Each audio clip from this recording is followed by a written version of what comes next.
DSM Ustawi Digital, jamii yenye ustawi, furaha yetu. Kwa upande wao viongozi na wadau mbalimbali walioalikwa katika semina hiyo nao walikuwa na haya ya kusema. Sasa niwaombe hata Watanzania wengine ambao inawezekana wakaona SMAUJATA katika maeneo yao, wasijue thamani yao. Na hata mimi nimewaambia na ninasisitiza kwamba kwa kuwa tunasimamia kuona kabisa utu na ubinadamu vinazingatiwa, tuondokane na ile dhana ya watu kujifanya mimi unajua mimi nani, kujimwambafai wakati unamwadhiri mtu. Vitu kama hivi havitakubalika, na sisi tutasimamia ile misingi iliyopo.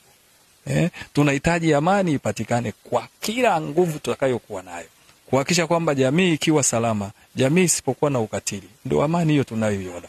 Kwa hiyo maana yake nini? Ndoto ya Mheshimiwa Rais itakuwa imetimia, naye popote atakuwa na furahi, kwa sababu hata tunayoyafanya anayasoma, yanapitia kwenye mtandao, anasoma. Bunge limezungumza, kasikia.